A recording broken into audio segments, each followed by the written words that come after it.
So you've got a little bit of a cliff note on my retreat experience on the go around, but I wanted to really unpack it a little bit more. It was an extremely remarkable, fruitful retreat considering the circumstances, of not feeling well.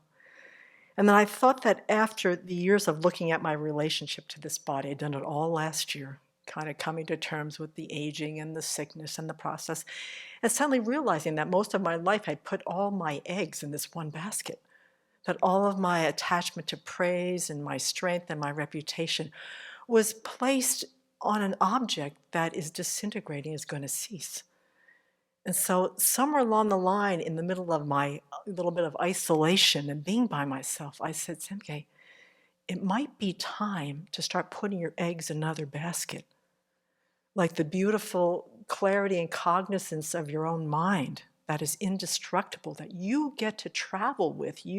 This mind will take you to awakening. Maybe it's time for you to start putting the eggs in that basket. It's a whole lot more of a secure investment. And what I came to discover too in this retreat is that I have a remarkable fascination and yearning to understand and have the experience of what a clarity and cognizance of our conventional nature of our mind actually is experienced as. When I think about my mind, I don't think of clarity and cognizance. I think of discursive, confused, deluded. I don't think of clarity and cognizance. And there is some yearning from the very get-go when Venerable taught the low rig back in 2008, 2009, where she first put that clear and knowing aspect of the mind. I was just hooked. And so I was like, where is it? Where is this clarity? Where is this cognizance? And the fact that this mind, this merely labeled general I that has been transmigrating since beginningless time, has the most incredible capacity. I mean, it transmigrates, it gets reborn. It makes corpses walk, it makes corpses talk. It's had the most deepest absorptions, and it's also experienced the most horrible hells. How come after all this time, I can't find it to save my life? What's in the way? Now, I know intellectually what it is. And what happened in this retreat is I got to see how the self-grasping ignorance, the self-centered thought, and the power of the karmic appearance is so strong, and how that is the huge obstacle to being able to experience this. So, and that, I've got this precious human life. This mind has been embodied in this great fortune and freedom, but it's still in the desire realm. It's still in a realm that the mind is trapped in this body. And this body has got these orifices and this form that under the delusion of the ignorance and the karma, it is just compelled to continually utilize its coarse sense consciousnesses to hook into these objects. This is the whole existence of this mind of mine, despite this beautiful, precious human life. And that this mind, under the control of ignorance and the karmic appearance, is absolutely infatuated, transfixed, mesmerized by these objects. And so what happens is this beautiful, clear, and cognizant mind of mine is busy reflecting and engaging, rising in the aspect of these very strange objects. The strength of the karmic appearance is so strong in the desire realm that I actually am mesmerized by color and shape. I'm actually mesmerized by sound waves, the smell of something, the touch of something. That's how strong the karmic appearance is. And the clarity and cognizance of this conventional mind is neutral. Its mode of existence is, give me something to reflect and I will engage with it. So for 24/7, since beginningless time, it has had various versions of strange objects to cognize and engage that are going to, and in this particular realm, what level of pleasure and displeasure comes from that? So that's the job that I give it. It works overtime. It's never on a break. Rising in the aspect of these strange objects that from the, like what? And that this confused mind up at the coarse surface of this desire realm has created this construct of this inherently existent, pleasure-seeking, independent, reified self that has some importance in the grand scheme of things. So, and what I was seeing, and Venerable's got these beautiful teachings on this, is that no matter the hook, okay, so that's the first obstacle, the ignorance and the self-grasping, the desire realm body, these sense consciousnesses, this powerful karmic appearance.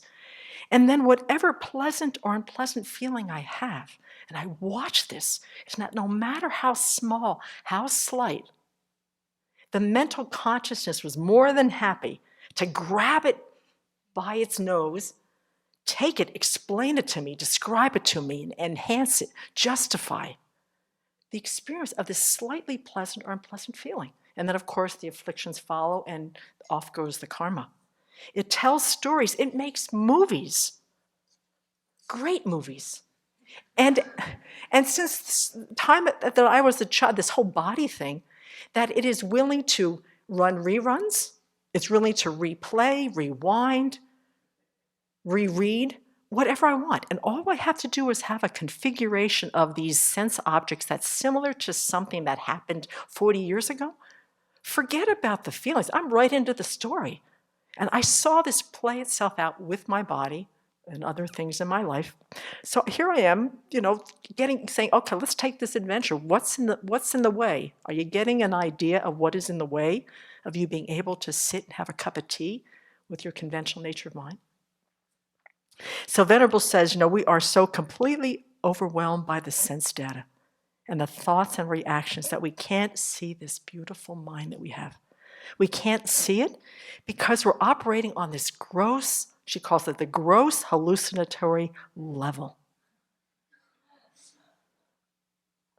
So I said, okay, that's giving me quite an indication of why I can't find, why I can't sit. It's all this yakety yak and all this movie making.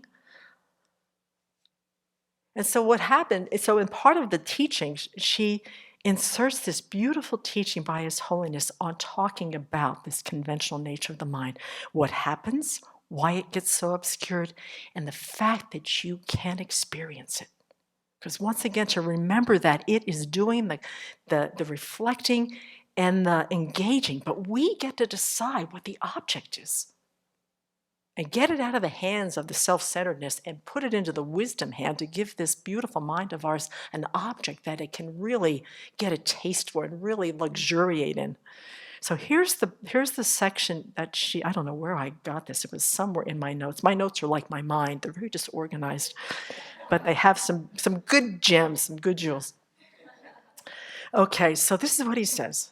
She says, His Holiness says that our mind is invaded by lots of different thoughts, some of them constructive, some of them destructive, about external objects, people, things we've perceived, and things we've experienced. So from up to this point, through my retreat, I've seen that's what it is. That's all the stuff, the Mount Meru, the content that I've placed layer by layer on the top of this beautiful mind of mine that I can't see it to save my life. So all of these thoughts cloud the clear and cognizant nature of the mind, preventing us from perceiving it. Okay, so that's where I was. But, he says, when the flow of thoughts slows down, not even goes away, just slows down, it is possible to see into the depths of the mind. Its clear and cognizant nature is like a still pool of water. And when I read that, I said, who in their right mind wouldn't want to have this experience of sitting by the side of, or being dropped into a beautiful, still, clear pool of water? Now here's the tall order. So one way to get a glimpse of this beautiful, clear, and cognizant nature of mind is to, okay, folks, stop the mind from arising in the aspect of all of these objects. So all the movie making, all the horror stories, all the trials in the courtroom, craziness has got to stop. about the past and the future. So all of the running commentary, all the stuff that Venerable's been talking about for decades about us, that has got to stop. And let the mind not be so disturbed by sensory objects. So this whole idea, monastics, guard your senses, keep your eyes lowered. And I see myself, my visual consciousness is my biggest C word. I'm just, and then my tactile second, I can prioritize which of my sense consciousness is the big hook. His Holiness says that's all got to stop. And then he says, if we continue to meditate in this way, we will gradually be able to keep the mind, here's the piece, keep the mind at a distance from these sense objects, from these conceptual constructs. The barrage of thoughts will slowly diminish and eventually cease. So this is where the agency happens. This is where the choice, that the mind is waiting for a reflection, waiting for a time to reflect and engage on something, teasing it away and giving it some breathing space, that the barrage of thoughts will diminish and eventually cease. When the mind is not arising in the aspect of all these objects, the sense objects, the conceptual thoughts, the barrage of movies, the clear nature of mind will become apparent. When you experience your mind in the absence of thoughts about the past and future, you will have, and this was so powerful for me, you will have a sense of vacuity. I've heard this word before, and it was so helpful to see, which is the gap between the mind and the objects. This is possible. This vacuity is not the ultimate nature of mind. It's not the mind's emptiness. It's not nothingness. It's not blank-minded meditation like Geshe-la said the other night. This is a beautiful gap where the mind just gets to abide in its own nature. Once you experience this vacuous state of mind, try to meditate and remain in it. So the senses are inactive. We might get a sense of this. This is the object of meditation for the mindfulness of mind. It's not the movies. It's not the sense objects. It's this clarity and cognizance is the object of meditation for this establishment of mind. So, there were glimpses during this retreat, particularly when the body was just so kind of fatigued that I didn't have much else but just sit with myself, that I didn't get anywhere near the still pool. But there were times where there was a respite from the deluge of the objects, the feelings, the pleasant, the unpleasant, the movies, the horror movies, the courtroom dramas. And I found it so releasing, so healing, so that I could finally work on all the nostalgia around the body from the past and all the future traveling and all the anxiety and concern and angst I have about what's going to happen to the body in the future. That all was able to just crank the volume down. I had moments where it just felt like I was sitting in the presence of something very close, something very special. And I just was like, oh, this is possible. It didn't last very long, and I didn't get into the pool, but I certainly got a sense of when you let go of all that stuff. And I think that this practice of the mindfulness of mind, I think it is a very crucial key to the deeper states of mind that we need to develop. Single-pointed concentration, serenity, to be able to pierce through and to really investigate the nature of reality. And I think this is a key. It sounds like it's tenable within this life, but it's going to take a lot of work because we've got this Mount Meru of stuff. We've got this stuff sitting on top of it. So just as a last little thought that I had was that I love Tibetan Buddhism so much because the Kadampa masters, they knew about this. They knew about this obstacle to be able to find this clarity and cognizance. We have all this stuff, and in their great infinite wisdom and compassion, they must have said in some way, sentient beings have this problem. They're hooked in. They've got this conceptual mind that just runs and makes movies and makes shows and does drama. Why don't we give them tools that if they're going to write movies and they're going to write plays, to write them about virtue, to write them about kindness, to write them about ethical conduct. And over time, because the clarity and cognizance of the mind is reflecting, engaging in such beautiful things, maybe the movies will get into little documentaries. Maybe the novels will become haikus. Maybe the court dramas will be, places where people reconcile. And that this is the place, and to do this because my heart is breaking when I see what's going on in the world. Everybody's caught up in their movies. Everybody's got caught up in the sense objects. We've lost connection to this beautiful mind that we have that's going to help us first with the inferential understanding of emptiness, and then it's going to be able to get us to touch into that real fundamental nature, the emptiness of inherent existence of our own beautiful minds. So this is kind of what happened when I was sitting up in Prajna in the reclining chair, going, I can't go anywhere, and down in Ananda. So it became a really precious opportunity, and I'm just so glad that it happened the way it did.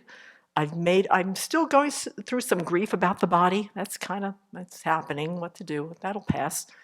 But to have, and when I'm connected to just the basic information of what the sense consciousness are telling me about my body, just what's the sensation, what's the feeling, what's the smell, what's the taste, what's the touch, I can make incredibly wise decisions on how to take care of it.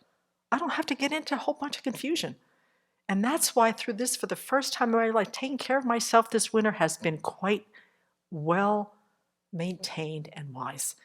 And I really appreciate that. I want this body to hang around for a while, but I don't want to be so attached to it that I can't do anything else. So that's kind of what the first pass on what I got from this retreat.